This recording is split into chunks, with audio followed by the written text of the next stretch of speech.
অথচ একজোড়া শালিকের সম্পর্কের এই দ্বিধা দ্বন্দ্ব এই সবটাই দূর থেকে শকুনি নজরে দেখে যায় সিয়াম।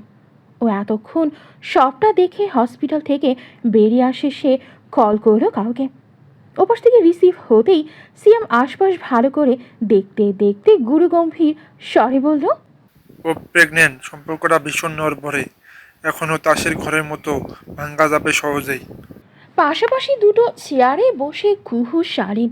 আজ সারা দিনের ধকরে কুহু ক্লান্তিতে হেলে পড়তে চায় শালীনের ঘাড়ের ওপরে। শালীনও সাথে সাথে ভীষণ যত্নে আলতো হাতে কুহুকে আগলে ধরল। নরম কণ্ঠে জানতে চাইল, ঠিক আছিস? কষ্ট হচ্ছে? কুহু ক্লান্ত স্বরে জবাব দিল। হুম, বাসায় যাব। শালীন শোনে ওকে ধরে ধরে ওঠানোর চেষ্টা করে বলল। তাহলে চল, আমাকে ধরে ওঠার চেষ্টা কর তো। কুহু কোনো রকমের শালীনের সাহায্য উঠে দাঁড়ালো। হাঁটতে হাঁটতে শালীন একটু আগে কিনে আনা হাতের ডালিমের জুসটা ওর হাতে ধরিয়ে দিয়ে বলল, এটা খেতে খেতে হাঁট। ডক্টর কি বললো শুনিসনি? হিমোগ্লোবিন অনেক কম তোর। কুহু মাথা নাড়ালো। বাচ্চার জন্য হলেও ওকে এখন সবটা চারপাশ সামলাতে হবে। কুহু ছিপি খুঁড়ে ডালিমের জুসে চুমুক দিল। শালীন ওদিকে কুহুর রিপোর্ট কাগজপত্রের একটা ছবি তুলে রাখলো। কেন যেন শালীনের শঙ্কা কাটেনি। যদি এই বাচ্চাকে কিছু করে ফেলে কুহু, কাব্য ভাইকে জানানো উচিত। জানিয়ে রাখলে অন্তত উনি সামলে নিতে পারবেন সবটা। কুহুর হাবভাব দেখে মনে হচ্ছে ও এখন বলবে না কিছুই কাব্য ভাইকে। পরে নিজের প্রতি অবহেলায় কিছু হলে কাব্য ভাই শালীনকে আস্ত খেয়ে ফেলবেন নির্ঘাত। ছবি তোলা শেষ করে সবগুলো কাগজপত্র আবার আগের মতো করে ফাইলে ঢুকিয়ে নিজের এক হাতে কুহুকে ধরে রেখে এগুলো হসপিটাল থেকে বেরোতেই হঠাৎ আচমকা ভূতের মতো ওদের পথ আটকে ফেলল সিয়াম। কুহু সাথে সাথেই থেমে চমকে তাকালো ওর মুখের দিকে।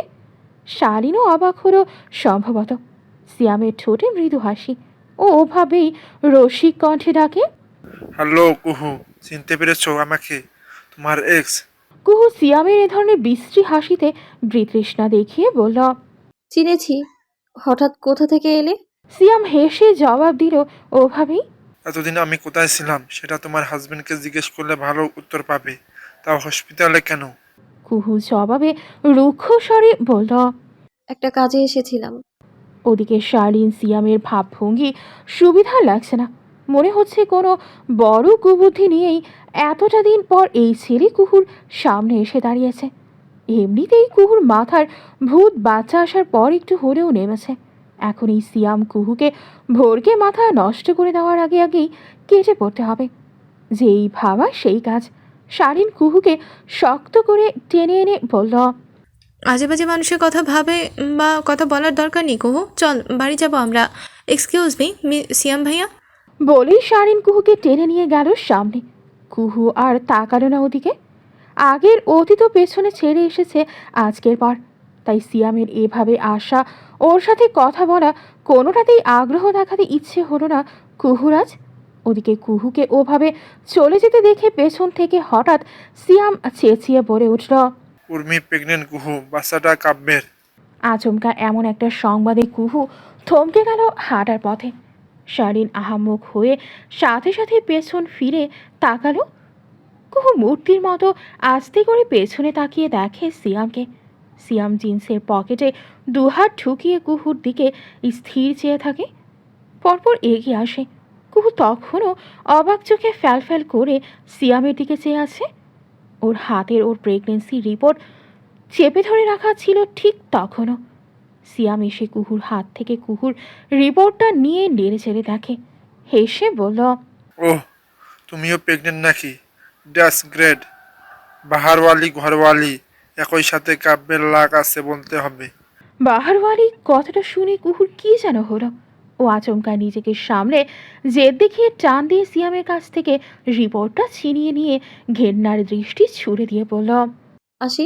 বলেই শালীনের হাতটা ধরে বলল। চল এখান থেকে। শালীন তবুও পেছনে ফিরে একবার তাকালো। পরপর চলে আসে কুহুর সাথে। সিয়াম পেছন থেকে বলতে থাকে, আমার কাছে প্রভু আছে কুহু, আমি কিন্তু মোটেও মিথ্যে বলছি না। শোনো তুমি আমার কথা। সিয়াম বড্ড অনুনয় করেছে, মনে হলো কুহুর কাছে। কুহু এবার পেছন ফিরে তাকালো। সিয়ামের কথা আটকে যায় কুহুর ওই কঠিন চেহারা দেখে। কুহু এগিয়ে এলো 2 কদম। সিয়াম থামে কথা বলে।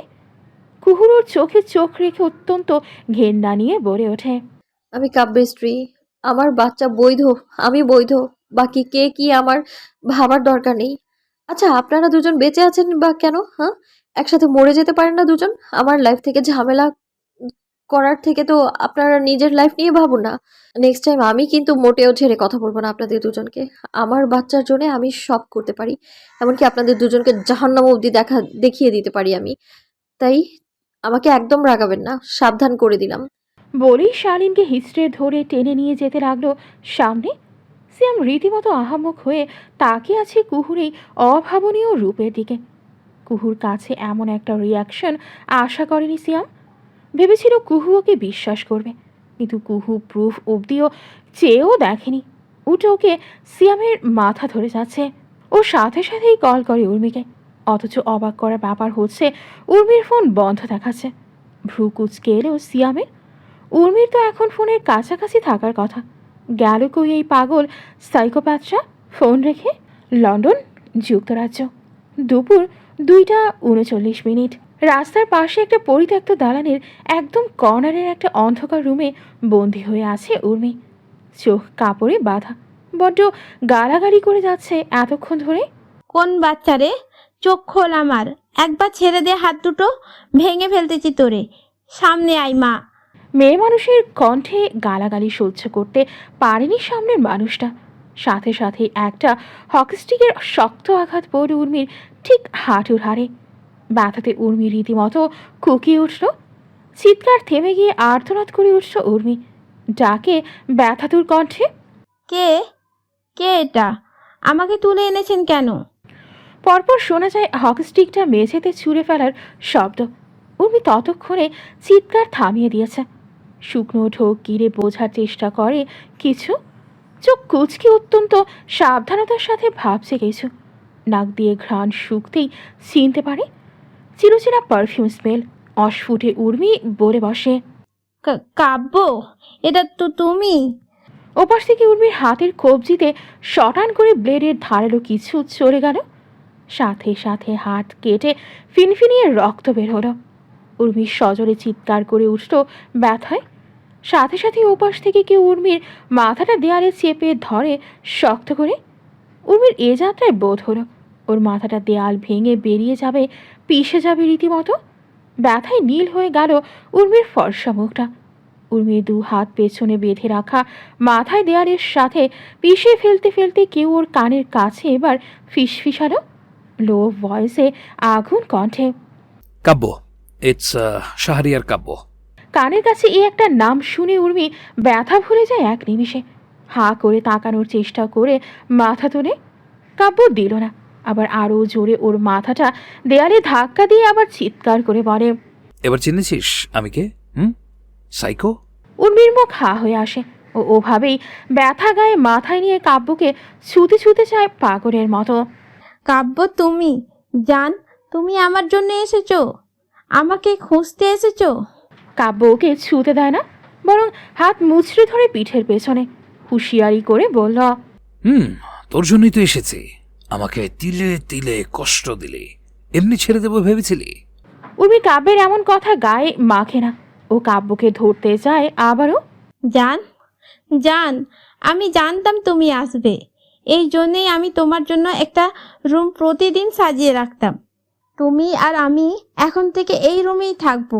হ্যাঁ, শোনো কাব্য। কাব্য বুঝতে পারো উর্মির মানসিক অবস্থা আগের চেয়েও খারাপ হয়েছে। না হলে এমন টর্চারের পরে কথাগুলো উর্মি বলতো না। কাব্য এবার কি মনে করো?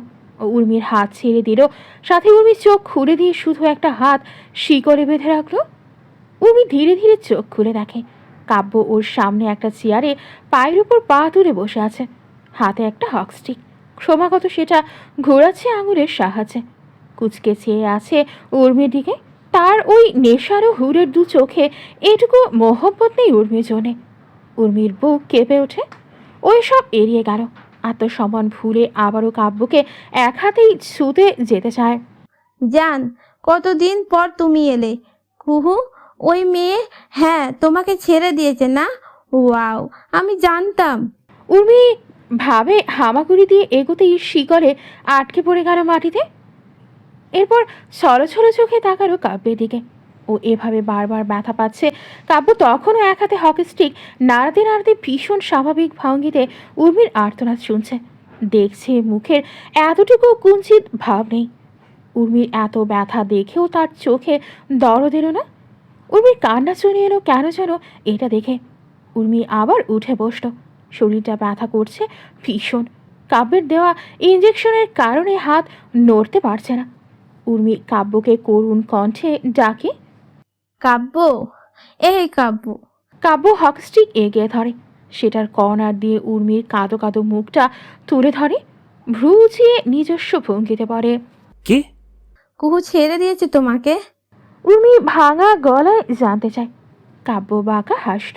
উর্মির ঠোঁটনিতে হকস্টিকটা আবারও শক্ত করে গেঁথে দিতে দিতে কি মনে হয়? উর্মির কান্না মুখেও হেসে ওঠে জোরে। ছেড়ে দিয়েছে? এত অবিশ্বাস নিয়ে সংসার করা যায় নাকি? কাব্য তাকিয়ে রইল উর্মির দিকে। এই কথাটা ওর মাথা ধরিয়ে দিল এক প্রকার। সাথে সাথেই হকস্টিক ফেলে দিয়ে চেয়ার থেকে উঠে এসে উর্মির থুতনিটা চেপে ধরে দু আঙুলে। আঙুল যেন গেঁথে যেতে চাইল। কাব্য ধরে আরো শক্ত করে চিবিয়ে চিবিয়ে বলল, কুহু আমার বিয়ে করা স্ত্রী। কি বললাম? হ্যাঁ, বিয়ে করা স্ত্রীও আমার। স্ত্রীর মাথার তার ছিঁড়ে গেলেও স্বামী হিসেবে আমি ওই তার জোড়া লাগিয়ে দেব। চুনোপরিদের করা ছল চাতুরিতে আমি কাব্য আমার ওয়াইফকে ছেড়ে দেব ভেবেছিলি? কুহু যদি আমার সাথে থাকতে নাও চাইতো, তবু আমি ওকে বন্দি করে নিজের কাছে রেখে দিতাম। ডিভোর্স দেওয়ার তো প্রশ্নই ওঠে না। উর্মি হাঁ করে তাকালো কাব্যের দিকে, কোনো রকম কষ্ট করে উচ্চারণ করে আশ্চর্য হয়ে। কুহু আছে এখনো, এত কিছুর পরেও? আর আমি কাব্য, আমাকেও পাগল পরে ছেড়ে দিলে। ও কি তাহলে? কাব্য ওকে ছিটকে ফেলে দিয়ে বলল, তুই একটা আগাছা আমার লাইফে, যাকে এতদিন না ছিঁড়ে ফেললেও আজ ছিঁড়ব, উপড়ে দেব। উর্মি কেঁপে উঠল। কাব্য চেয়ারে পা দিয়ে ধাক্কা দিয়ে সরিয়ে উর্মির পাশে হাঁটু গেড়ে বসে উর্মির মুখের থুতনিতে চেপে হিসিয়ে বলল, ভালোবাসা বুঝিস কিছু? কি হয় সেটা জানিস? বুঝি কাব্য। কাব্য হাসে। উর্মি চেয়ে রইল অপলক ওই হাসির দিকে। কাব্য ঠোঁটে হাসি ছুড়িয়ে বড়ই বাচ্চাদের মতো করে বলল, আমাকে ভালোবাসো? প্রুফ দেবে না? না হলে বুঝবো কি করে, রাইট? উর্মি তাকালো, উত্তেজিত হয়ে উঠে বলে গেল, কি প্রুফ? তুমি যা বলবে আমি তাই করব কাব্য, তাই করব। একবার জাস্ট বলে দেখো না। হ্যাঁ। কাব্য উর্মির থুতনি ছেড়ে দিয়ে ওর গালে হাত রাখলো। শক্ত করে গালটা চেপে ধরে বলে হাসি হাসি মুখে বলে উঠল, সব কিছু খুলে বলো আমাকে, যা কিছু করেছো আজ অবধি আমার জন্য, সব। উর্মি হাসল এত ব্যথার মধ্যেও। পরপর বলল, সব বললে আমার হবে তুমি? কাব্য তাকালো, ঠোঁটে হাসি রেখে পরপর নিভুর স্বরে বলল, আমি যার আমি তারই হব। উর্মি ভাবে কাব্য ওর কথা বলছে। ও শান্তিতে হেসে ওঠে। কাব্যকে ছেড়ে দিয়ে উর্মির অগোচরে ফোন সেট করে রাখে টেবিলে। ভিডিও হচ্ছে। উর্মি বলে যায়, আমি পাগল ছিলাম, তুমি কাব্য আমার পাগলামির উপশম ছিলে। আমি কুহুর ব্যাপারে জানতাম না কোনো দিনও।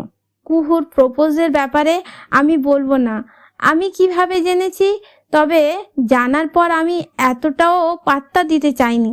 ভেবেছি কুহুর মতো ইম্যাচিওর মেয়ে তোমাকে পাবে না কোনো দিনও। উর্মি হাসে।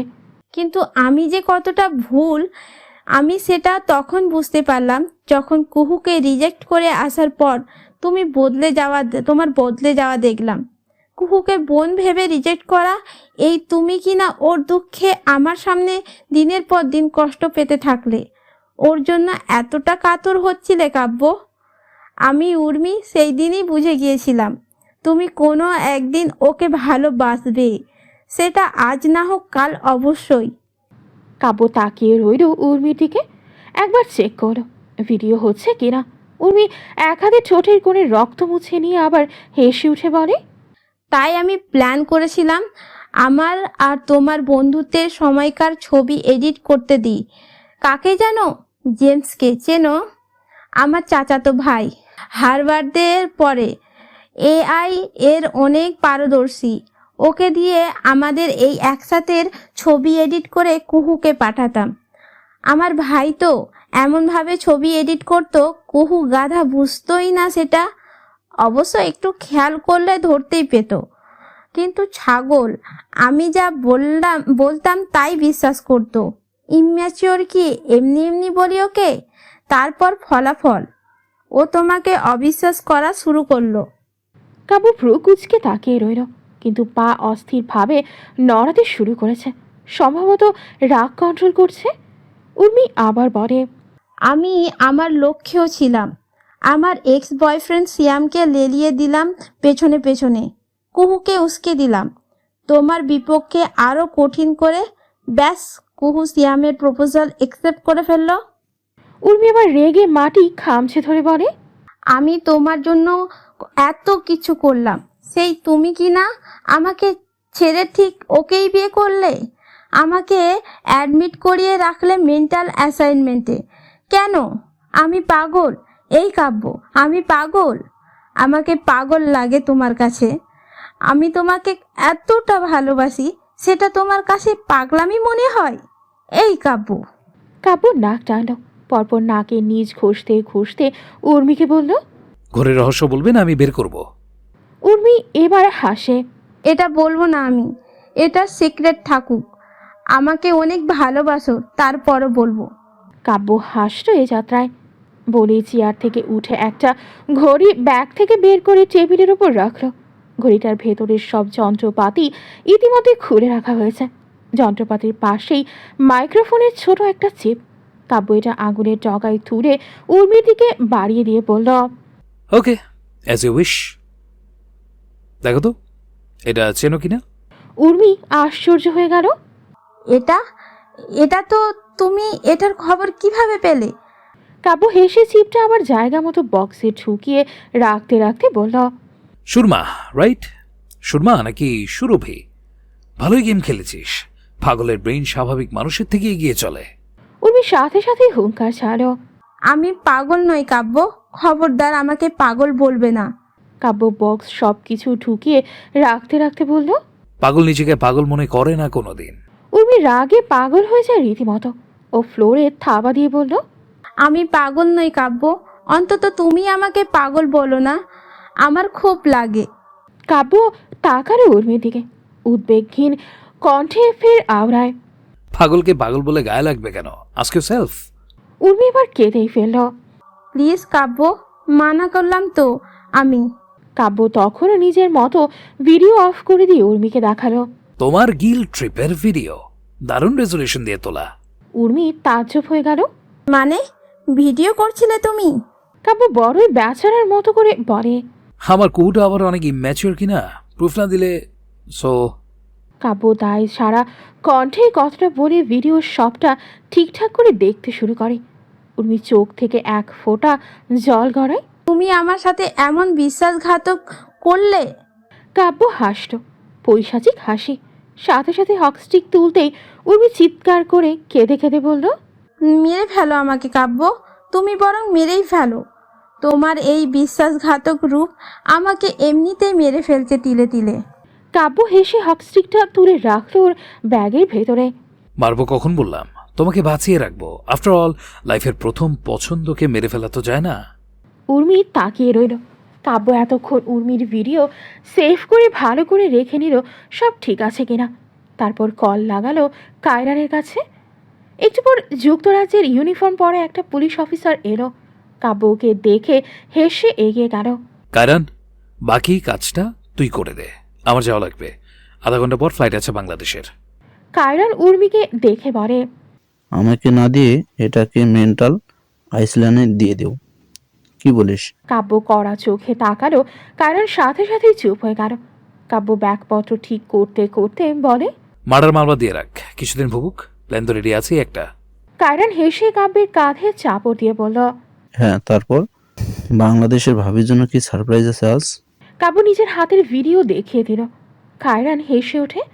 থামস আপ দেখিয়ে বলল, বেস্ট অফ লাক ম্যান। দুপুর 3টা।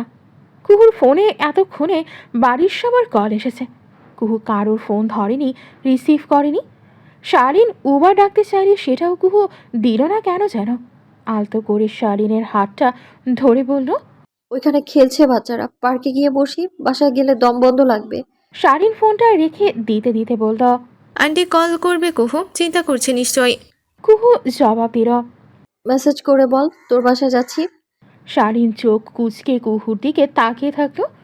কুহুর সাথে কথা বলা শেষ করে আবার বাচ্চাদের খেলার দিকে স্থির তাকিয়ে রইল। মুখে কোনো অনুভূতির রেশ নেই, স্রেফ মূর্তির মতো তাকিয়ে দেখছিল ওপাশে। শালীন কুহুকে এনে পার্কের একটা বেঞ্চে বসালো। জিজ্ঞেস করলো, কিছু খাবি? পানি খা আগে, বাদাম কিনে দিই। কুহু শালীনের দিকে মাথা তুলে তাকিয়ে হঠাৎ অন্যমনস্ক হাসল। তারপর শালীনের হাত ধরে টেনে ওকে বেঞ্চে বসিয়ে দিয়ে বলল, বস আমার পাশে, শান্ত হ। সবে 2 মাসের প্রেগনেন্সি, তোর এসব দেখে মনে হচ্ছে এক্ষুনি ডেলিভারি হয়ে যাবে আমার। বলেই হেসে উঠল কুহু। হাসতে হাসতে ঢলে পড়ে শালীনের গায়ে। শালীন মিনমিন করে জবাব দিল। বাচ্চাটা না থাকলে তুই ভেঙে যাবি কুহু, বাচ্চাটা আসুক, আমি চাই আসুক। কুহু শোনেও না এসব। ও এবার হাসি থামিয়ে শালীনের হাতটা টেনে এনে নিজের পাশে বসিয়ে শালীনের হাত চেপে নিজের কোলে রেখে মিষ্টি হেসে বলল, জানিস শার্লিন, আমি কুহু জীবনে কিছু পাই বা না পাই, একটা বন্ধু পেয়েছি। তোর মতো একটা বন্ধু, লাইফের বেস্টেস্ট গিফট। কুহু বলতে বলতে হাসতো আবার। শালীন অবাক হয়ে মাথা তুলে তাকালো কুহুর মুখটার দিকে। কুহু খানিক হেসে শালীনের কাঁধে মাথা রেখে আবার হাসতো। পরপর তাকিয়ে রইল স্থির সামনে। শালীন একবার কুহুকে দেখে পরপর নিজেও হেসে উঠে কুহুর হাতটা চেপে ধরে শক্ত করে, কাছে আসবে না খবরদার, দূরে যাও নষ্ট পুরুষ। মেয়ে দেখলে হুঁশ থাকে না, না? চোখ উপরে ফেলবো আমি তোমার, চেনো আমাকে? একটা মহিলা কিশোরী কণ্ঠে গালাগালি দিতে দিতে কাঁদতে কাঁদতে এগিয়ে আসছে সামনে। পেছনে একটা পুরুষ বাচ্চা করে অসহায় ভঙ্গিতে মহিলার পেছনে ছুটছিল। মেয়েটা কাঁদছে ভীষণ। পুরুষটার মুখ দেখেই মনে হচ্ছে বেচারা ফ্যাসাদে পড়ে গেছে। কুহু এদের ঝগড়া শুনে তাকারে ওদিকে। শালীন বলে, দেখেছিস, সব পুরুষ এক, বউয়ের মেয়ে নিয়ে এসেও। কুহু শুকনো মুখে ওদের দিকে তাকিয়ে রইল। পুরোটা ঘটনা বিস্তারিত দেখল। কেন যেন ভীষণ আগ্রহ নিয়ে ভ্রুকুচকে দেখে গেল সম্পূর্ণটা। ঘটনা এমন, লোকটা মেয়েটার স্বামী, 10 বছরের বিয়ের সম্পর্ক তাদের। মহিলাটা স্বামীর মেয়েদের সাথে অসংলগ্নতার খবর পেয়েই তেলে বেগুনে জ্বলে উঠেছে, আর এখন ঝাঁঝিয়ে সেটার ক্ষোভ দিচ্ছে। মহিলা একসময় ক্লান্ত হয়ে বেঞ্চে বসল। স্বামীর নাম সম্ভবত রাকিব। উনি বাচ্চাটা কোলে নিয়ে মহিলার সামনে এসে পানির বোতল ধরে বললেন, পানি খাও শাইনি, চিৎকার করে হাঁপিয়ে গেছো। সায়নী কেড়ে কেড়ে পানির বোতল ছাড়ি দিয়ে ফেলে দিল। রাকিব দীর্ঘশ্বাস ফেলে বাচ্চাকে কোলে করে বেঞ্চে সায়নীর পাশটায় বসল। সায়নী কেঁদে উঠে জোর দিয়ে বলল, বসবে না আমার পাশে, কাছে আসবে না, ঘৃণা করি তোমাকে, ছি।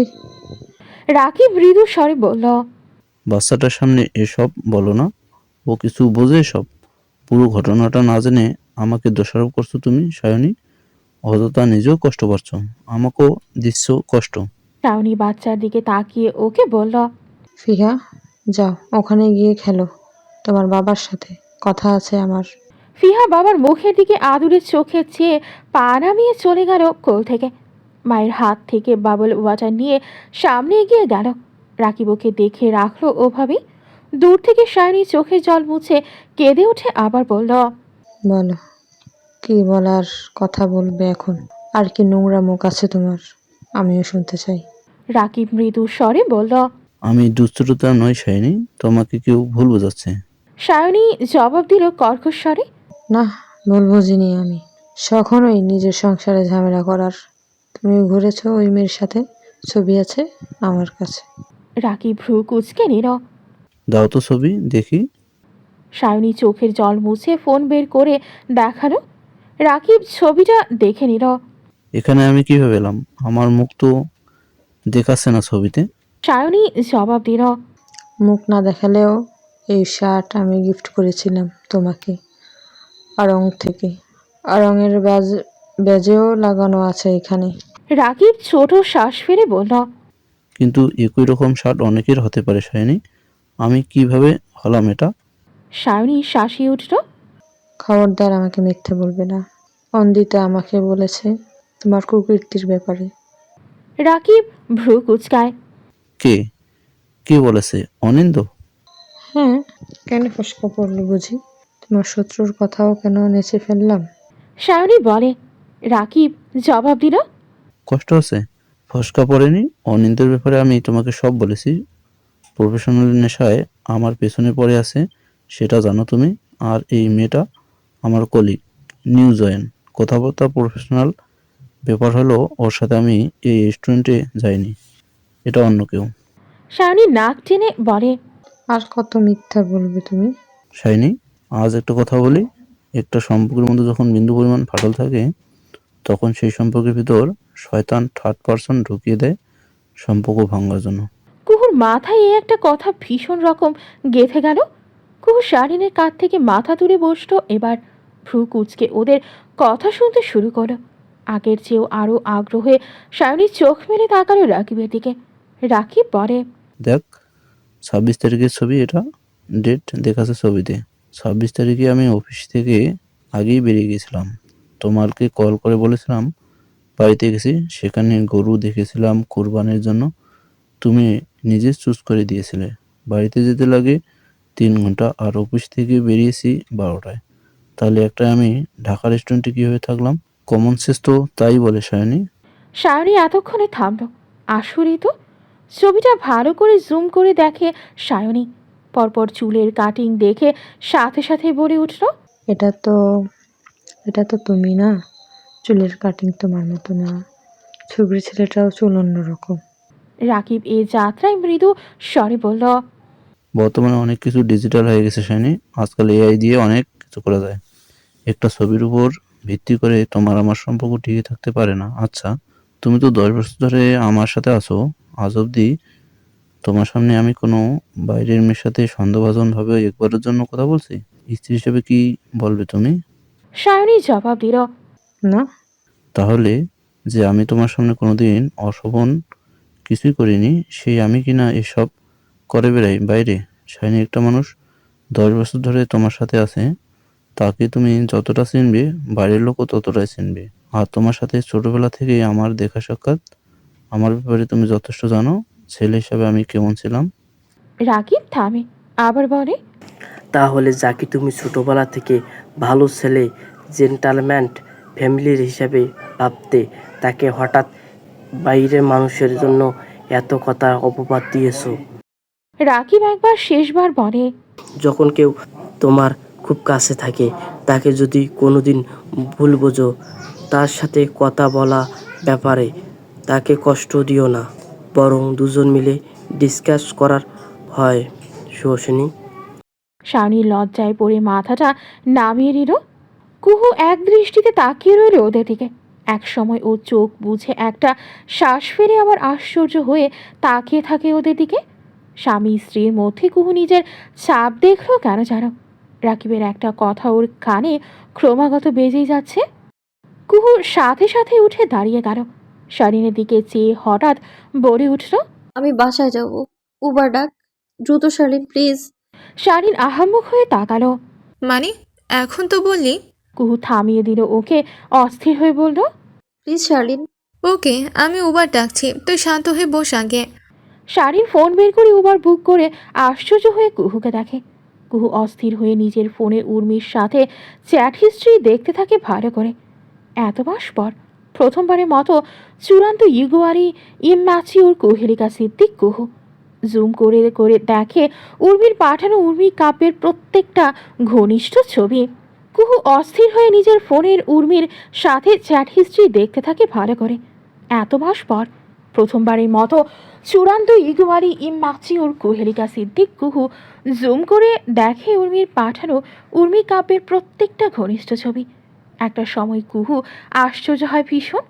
হাঁ করে ফোনের চ্যাট ছবি দেখতে দেখতে ও দ্রুত শারিনের দিকে ফিরে কাঁপতে কাঁপতে বলে। তুই কাব্য ভাইয়ের ফেসবুক আইডি বের কর। ছবি বের কর ওনার। দ্রুত দ্রুত। কুহুর এমন অস্থিরতা দেখে শারিন অবাক হয়ে তাকায়।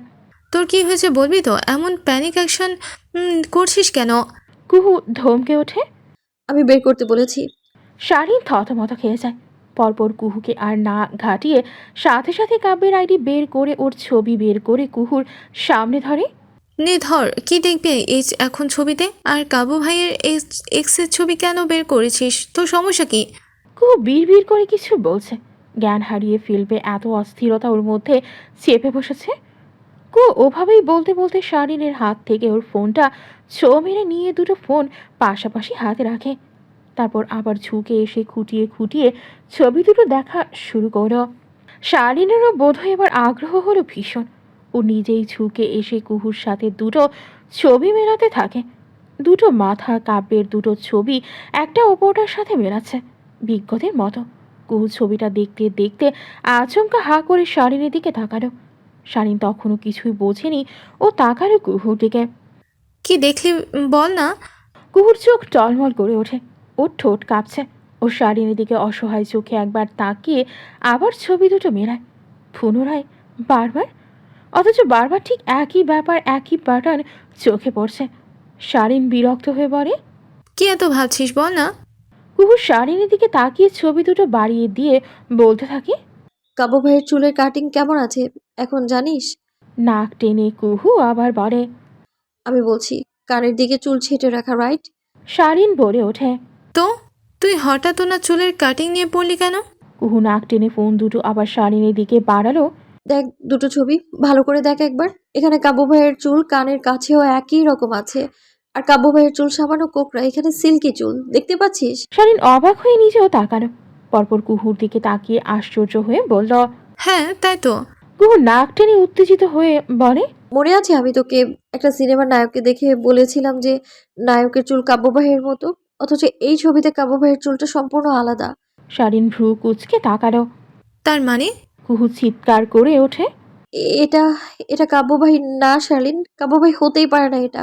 শালীন তাকায় কুহু থেকে।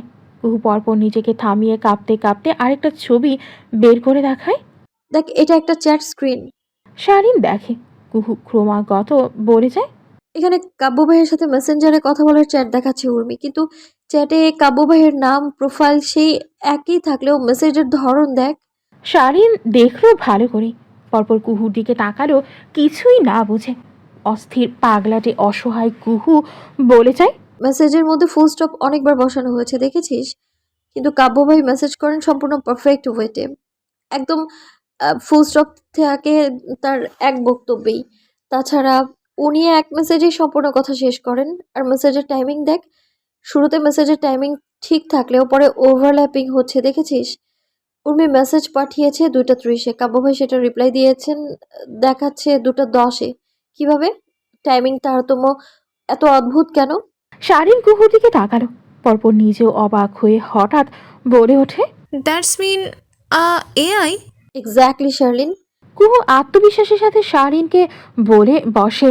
কুহু বারবার ঢোকেছে। শালীনও আহাম্মক হয়ে আছে। ও হা করে কুহুর দিকে চেয়ে আছে। এসব কিছু বিশ্বাস করতেও কষ্ট হচ্ছে।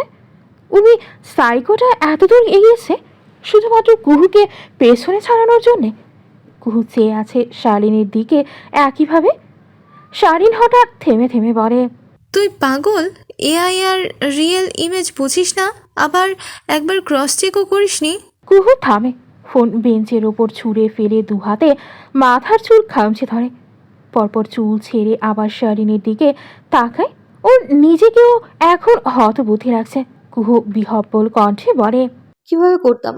আমি তো তখন ভাবতাম কাব্য ভাই উর্মির বয়ফ্রেন্ড। এসব ছবি ইমেজ যখন সত্য হওয়াটাই স্বাভাবিক ছিল আমার কাছে।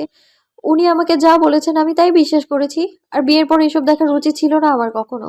শালীন বিরক্ত হয়ে বলে। তাহলে কাবু ভাই যখন বারবার বলেছিলেন সে এসব করেনি, প্রেমের বিষয়টা তোকে রিজেক্ট করার ছুতো ছিল, তখনও কেন চেক করিসনি? কুহু মাথায় হাত দিয়ে বসেছিল। জবাবে বলল। করিনি কারণ উর্মি বজ্জাতটা আমার আর কাব্য ভাইয়ের সমস্ত কথা জেনে যেত। আমি ভাবতাম এগুলো কাব্য ভাই বলছেন। তিনি মুখে বলেন শুধু উর্মির সাথে রিলেশন অজুহাত, অথচ ঠিকই উর্মি আপুকে আমাদের সব কথা জানাচ্ছেন। ইভেন এখন আমি বুঝতে পারছি না ওই সাইকোটা আমাদের এইসব কথা সেটা কি করে জানতো। এত কিছুর পর কাব্য ভাই না আমার ওই বেয়াদব উর্মির উপরেই সন্দেহ হচ্ছে। নিশ্চয়ই কাব্য ভাইকে সে ফাঁসিয়েছে। কাব্য ভাই না বললেও হয়তো কোনোভাবে কোনো একভাবে ও এসব জেনে যেত, এবং আমার এটা জানাই লাগবে কুহু থামে, পরপর বলে, যে উর্মি কাব্য ভাইয়ের সাথে চ্যাট হিস্ট্রি ইমেজ নকল করতে পারে জাস্ট আমায় জ্বালানোর জন্য। আর যাই হোক, আমার কাছে ওর বাকি সবকিছু মিথ্যে লাগছে এখন। শালীন থামলো, চুপচাপ কিছুক্ষণ কুহুর দিকে চেয়ে একসময় কুহুর গায়ে হাত রাখে। কি করবে এখন? কুহু এক হাতে মাথার চুল খামছে আর এক হাত নিজের পেটের উপর রাখে। পরপর মাথাটা নামিয়ে বসে থাকে চুপচাপ। চোখের সামনে ভাসতে থাকে একের পর এক কুহুর ভুল বোঝা। কাব্যের সাথে ঝগড়াঝাটি, কাব্যকে ছোট করা, সেদিনের ওই সকালের চূড়ান্ত অপমান। কুহুর গলা শুকিয়ে আসে। এটা এটা কি করে ফেললো? কি করে ফেলেছে ও? এবার কাব্য ভাইয়ের সামনে মুখ দেখানোর পরিস্থিতি অবধি কুহু রাখেনি। নিজের হাতে এতদিন ধরে ওর সুন্দর সম্পর্ককে গলা টিপে মেরে ফেলেছে। শালীন কুহুকে ডাকে। উবার এসেছে কুহু। কুহু শোনেও না, ওর চোখে তখনও এসব দৃশ্য ভেসে বেড়ায়। শালীন আবার ডাকে, এই কুহু। হ্যাঁ হ্যাঁ। কুহু তাৎক্ষণিক সম্বিত ফিরে পাশ ফিরে। শালীন আবার বলে, উবার এসেছে, বাসায় যাবি না? কুহু তাকিয়ে থাকে চূড়ান্ত বিধ্বস্তের ন্যায়।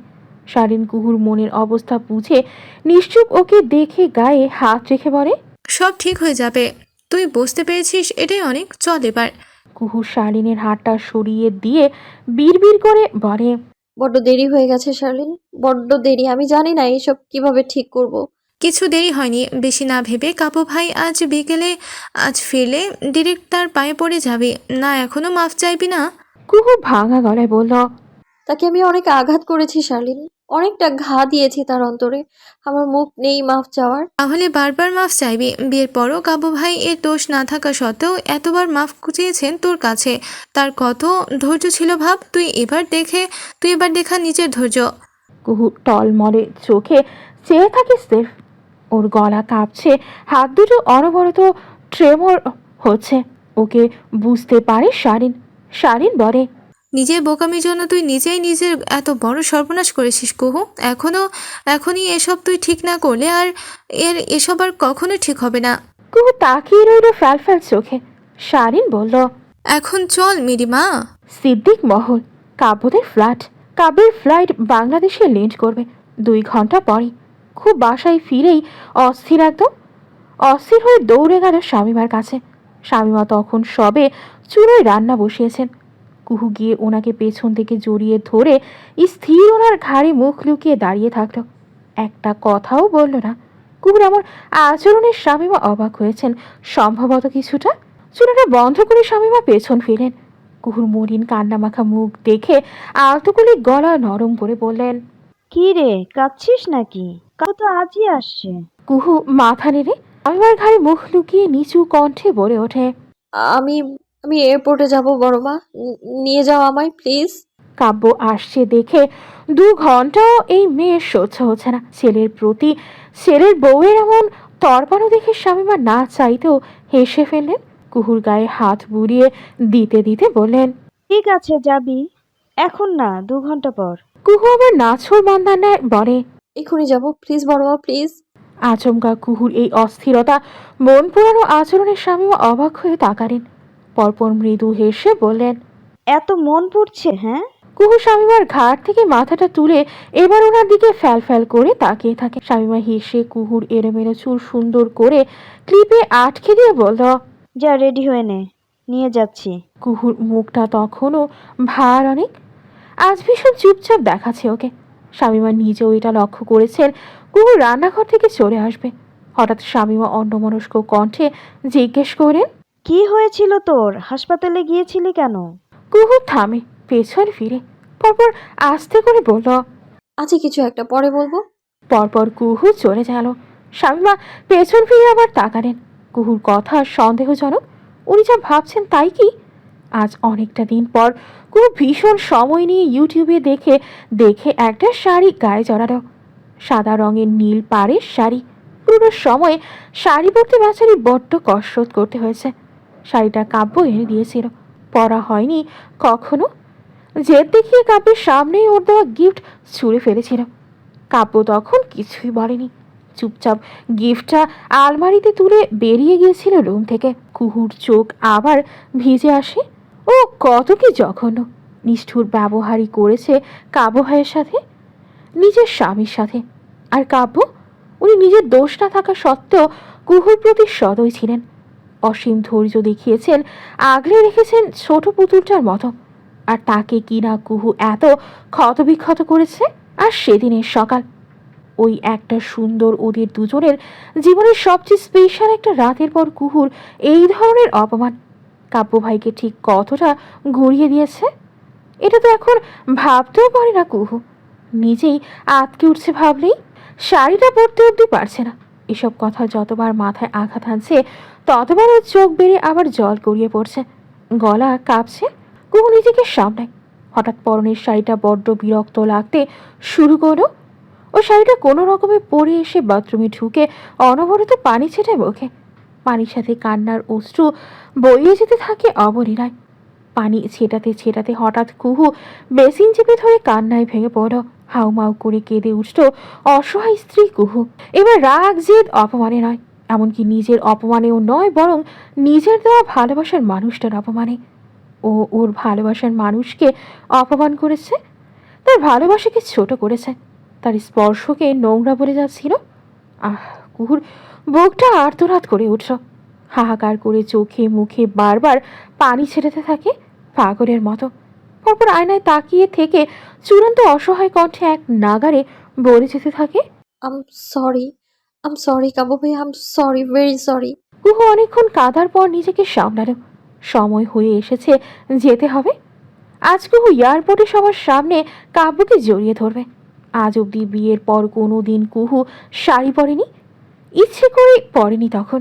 তবে আজ থেকে পরবে। শাড়ি পরে কাব্যের বউ হয়ে ঘুরবে ওর আশেপাশে। তাও যদি কাব্য ভাই ওকে ক্ষমা করেন, মাফ করেন, ওর করা অন্যায় দেওয়া আঘাতগুলো ভুলে যান।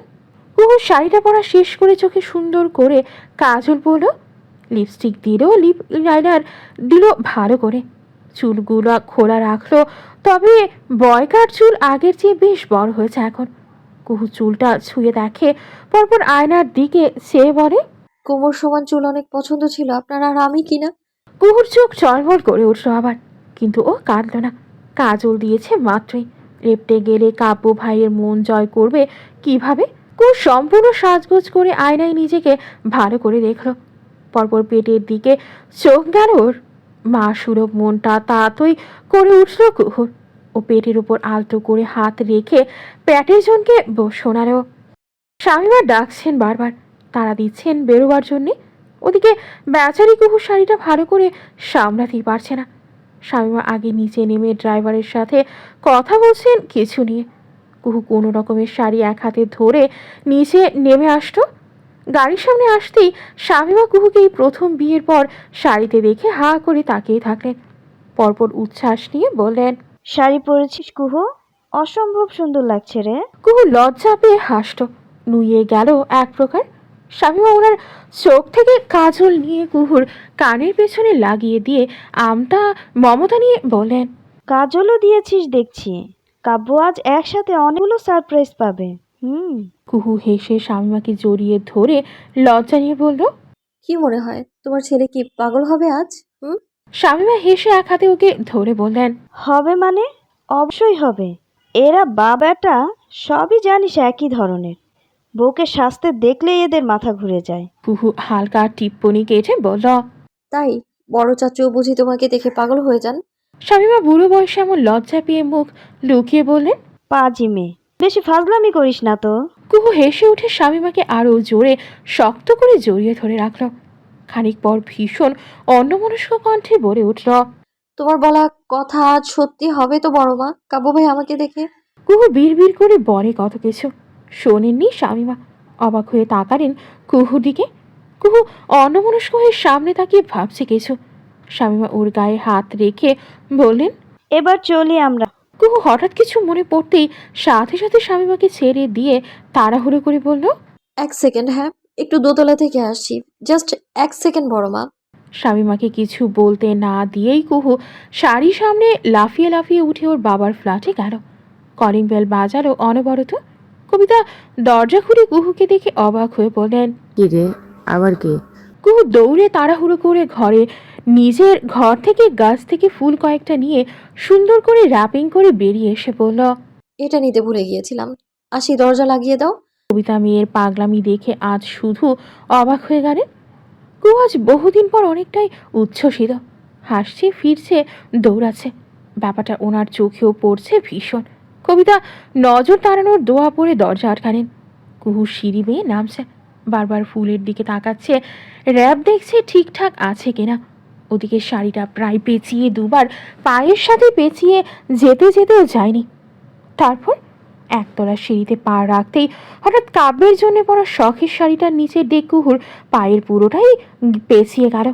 কুহু আচমকা শাড়ি পেছানোতে পিছলে টাল সামলাতে না পেরে রীতিমতো উঠে পড়ল সিঁড়িতে। সিঁড়ির মধ্যে পড়তেই আচমকা আঘাতে চাপ পড়ল পুরোটাই পেটের ওপর। কুহু চিৎকার করে উঠল ব্যথায়। ওর হাত থেকে কাব্যের জন্য বানানো ফুলের বুকে ছিটকে পড়ল সিঁড়ির এক কোণায়।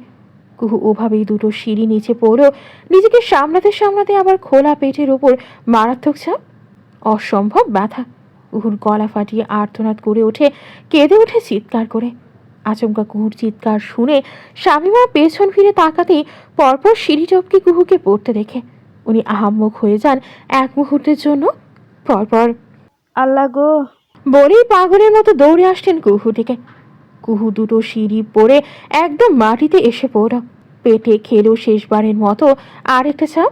স্বামীমা পাগলের মতো দৌড়ে কুহুকে এসে ধরেন। কুহু চিৎকারে কবিতা থেকে শুরু করে পুরো বিল্ডিংয়ের সময় বেরিয়ে এসেছে। কুহু অসম্ভব যন্ত্রণায় পেটে হাত চেপে গলা ফাটিয়ে চেঁচিয়ে যাচ্ছে। স্বামীমা কুহুকে চেপে ধরে ভয় পেয়ে কেঁদে উঠছেন। কুহুমা, তুই তুই কবিতা নিজেও মূর্ছা যাওয়ার পথে। স্বামীমা কুহুকে ধরতে গেলেই দেখলেন তার হাতে রক্ত। সাথে সাথেই কুহুর শরীরের দিকে তাকালেন উনি। রক্তে ভেসে যাচ্ছে কুহুর সাদা শাড়ি। স্বামীমা ফ্যালফেল করে ওই রক্ত দেখে কবিতার দিকে তাকালেন। কবিতা তো রীতিমতো রক্ত দেখেই ঝরে পড়েন। কুহু পেটে হাত রেখে গলা কাটা মুরগির মতো চটফট করতে করতে পাগলের মতো চেঁচিয়ে যাচ্ছে বারবার, আম্মু, আমার বাচ্চা বাঁচাও প্লিজ। ওর ওর বাবা ওকে দেখে আমার আমার বাচ্চা। অতিরিক্ত ব্যথায় কুহু জ্ঞান হারিয়ে স্বামীমার হাতে ঝরে পড়ো এক সময়। বাড়িতে পুরুষ মানুষ কেউই নেই। তৎক্ষণাৎ সাথে সাথে ড্রাইভার এসে কুহুকে কোলে নিয়ে গাড়িতে তুলল। তারপর প্রচণ্ড স্পিডে গাড়ি চালিয়ে হাসপাতালের উদ্দেশ্যে ছুটল। সবার মাথায় তখন একটা কথাই ঘুরছে, কুহু প্রেগনেন্ট ছিল। কাব্য কুহু বাবা মা হতে যাচ্ছিল প্রথমবারের মতো। সিদ্দিক বাড়িতে আলো করে উত্তরাধিকারী আসতে যাচ্ছিল। কিন্তু স্কয়ার হাসপাতাল, ঢাকা, বিকেল 4টা। হাসপাতালের কেবিনে কুহুকে ডক্টর পরীক্ষা করছেন। একটু পরপর নার্স কি যেন যন্ত্রপাতি নিয়ে ভেতরে ঢুকছে। কবিতা সাদাত দুজনের অবস্থায় মেয়ের এসব দেখে শোচনীয়। কবিতা কাঁদতে কাঁদতে সাদাতের কাঁধে মাথা রেখে ফোপাচ্ছেন। সাদাতের চোখ রক্তিম, একদিকে স্ত্রী পাগল হয়ে যাচ্ছেন, অন্যদিকে মেয়ের বাচ্চা দুটো ডক্টরের হাতে কাটাছেঁড়া খাচ্ছে। উনি পুরুষ মানুষ, তাই হয়তো কেউ ওনার ভেতরের বয়ে চলা তাণ্ডব বুঝতে পারছে না। কেবিনের বাইরে স্বামীমা বেঞ্চে বসে আছেন, স্নিগ্ধ কায়ে একপাশে চুপচাপ দাঁড়িয়ে আছে। কাব্যকে ইতিমধ্যে কমপক্ষে শখানেক কল করা হয়েছে। কাব্য সম্ভবত প্লেনে কল ঢুকেনি ওর ফোনে। স্নিগ্ধ শেষ পর্যন্ত মেসেজ করলো, ভাই, ইউ আর ইন হোল ফ্লাইটা। কুহুর অবস্থা ভালো না, সোজা কিয়েস্টে এসো। ঠিক এইবার কাব্যের ফোনেই মেসেজ ঢুকেছে। আজ ফ্লাইট ডিলে হয়েছিল, তাই এত দেরি হয়েছে কাব্যের ঢাকা পৌঁছাতে। ও সবে বাসায় আসবে বলে গাড়িতে উঠেছিল। স্নিগ্ধের মেসেজ পেয়ে ভীষণ অবাক হয়েছে। সাথে সাথে স্নিগ্ধর ফোনে কল দিল কাব্য। স্নিগ্ধ রিসিভ করতেই কাব্য ভ্রু কুঁচকে জিজ্ঞেস করো, কি হয়েছে কুহুর? হ্যাঁ, স্নিগ্ধ বলতে যাবে বাচ্চার কথা, কায়া ওকে আটকে দিয়ে ওর থেকে ফোন নিয়ে কানে ধরে নিজে কাব্যকে বলল, ডক্টর আপনাকে খুঁজছে ভাইয়া, দ্রুত আসেন। আসলে জেনে যাবেন। আসসালামু আলাইকুম। কায়া কল কাটতেই স্নিগ্ধ বলল, বলিসনি কেন বাচ্চার কথা? কায়া ফোনটা স্নিগ্ধকে দিয়ে বলল, আমি বলবো এটা কুহুপুর বলার কথা, আর গাড়িতে এটা শুনলে ভাইয়া অস্থির হবে ভীষণ। এখানে এসে সব ঠিক থাকলে শুনলেও ওনার শান্তি। স্নিগ্ধ দীর্ঘশ্বাস ফেলে আরেকবার কেবিনের দিকে তাকালো। পরপর মলিন কণ্ঠে বলল, ভাইয়া প্রথম বাচ্চা, এটা কিছু হয়ে গেলে। কায়া চুপ করে শোনে। স্নিগ্ধ হঠাৎ বলে ওঠে, আচ্ছা, ওদের মধ্যে কিছু ঠিক নেই শুনছিলাম, তাহলে এই বাচ্চা? কায়া নিজেও অন্যমনস্ক কণ্ঠে বলে, হয়তো অ্যাক্সিডেন্টলি। স্নিগ্ধ দীর্ঘশ্বাস ফেলে, এই বাচ্চা থাকুক, বাঁচুক অনেকটা বছর বাবা মায়ের সাথে। কুহু কাব্যের জীবনের সব ব্যাস দুর্ঘটনা, খারাপ সময়, সম্পর্ক সবটাই এই বাচ্চা এসে নিজ হাতে ঠিক করিয়ে দিল। আবার সবার মুখে মুখে শুধু এই দোয়া। প্রেমা এসে শামীমার পাশে বসলেন। শামীমা কোরআন খতম মানত করেছিলেন, সেটাই পড়তে বসে বসে, আর বারবার আঁচড়ে মুখ মুছছেন।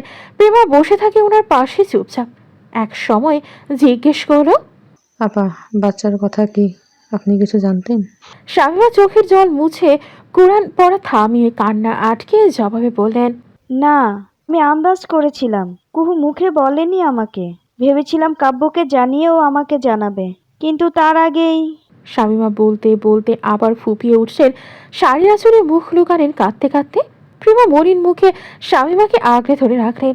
প্রেমার চোখ থেকেও পানি পড়ছে। ওদিকে কাব্য গাড়ির ড্রাইভারকে তাড়া দেয় আবারও। মামা প্লিজ একটু স্পিড দেন গাড়িতে। মামা ফোকলা দাঁতে হেসে বললেন, ঢাকার জ্যামে গাড়ি চালামু কেমনে বাবা? অতিরিক্ত টেনশনে কাব্য ঘেমে গেছে পুরোটাই।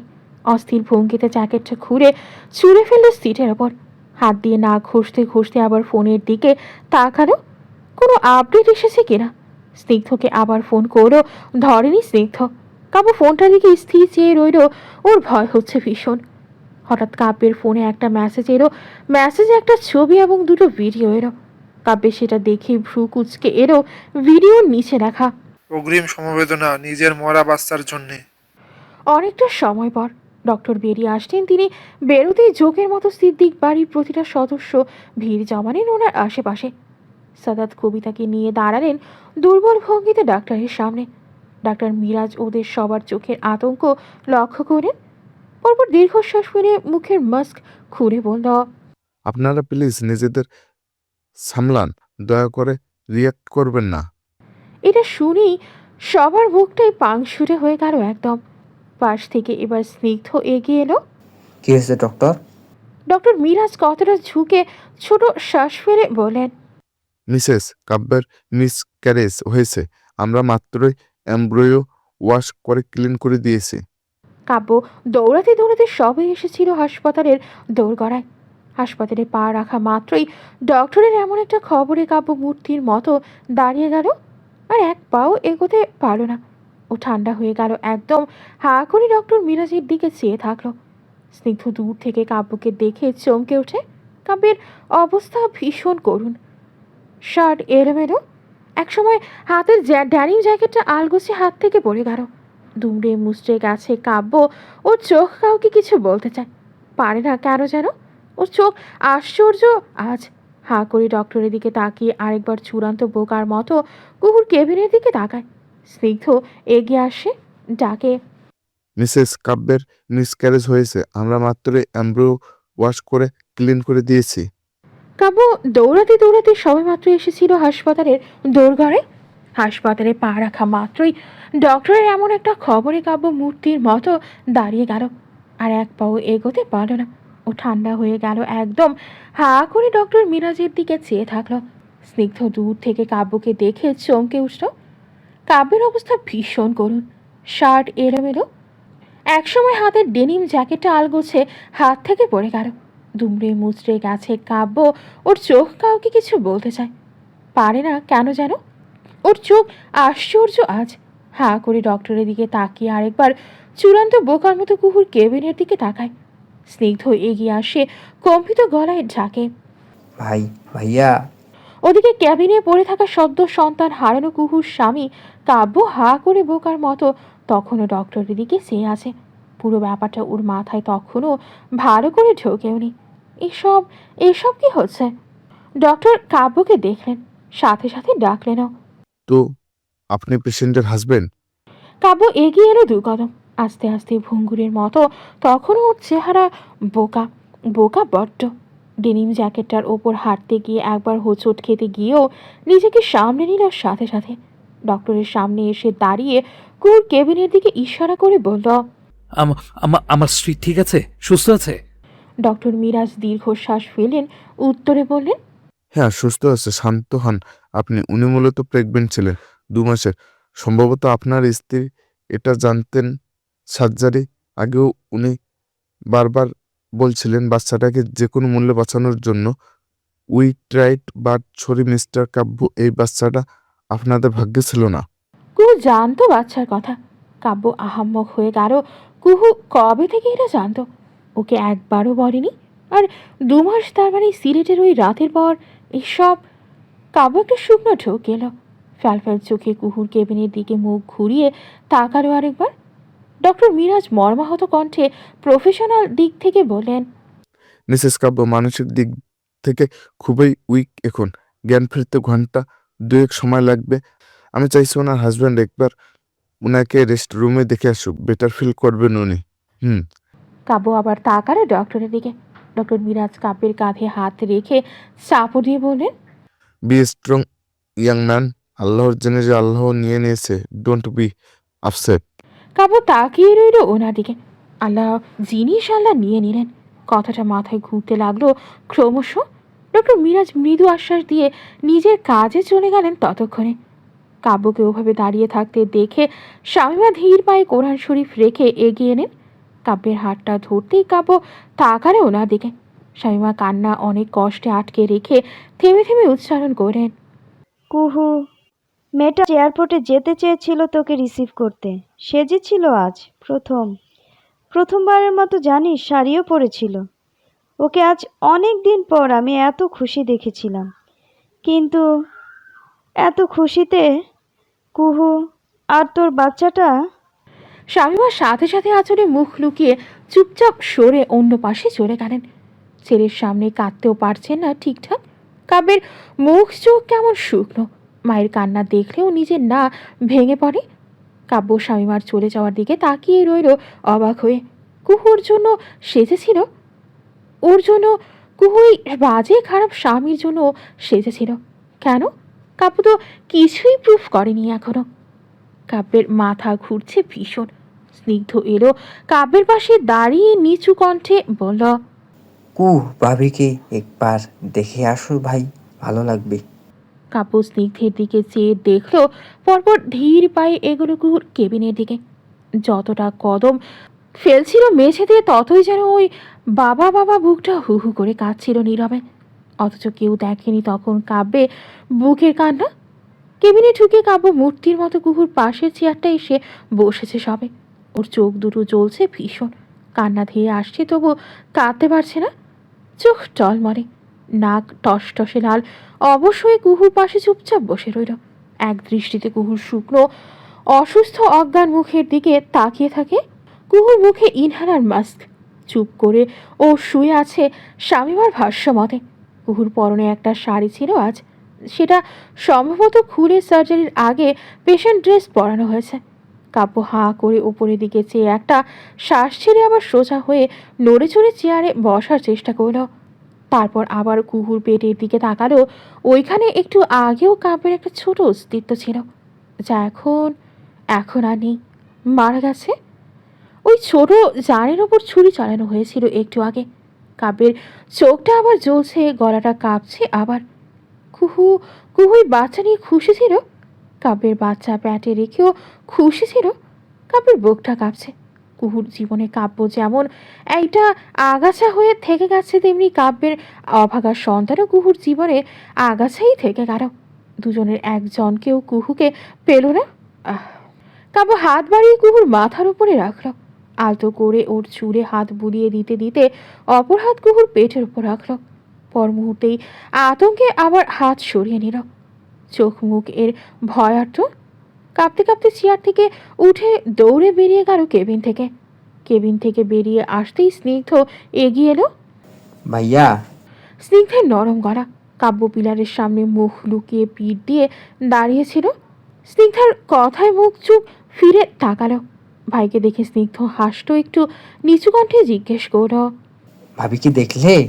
কাব্য জবাব না দিয়ে চুপচাপ এসে থেকে বসল।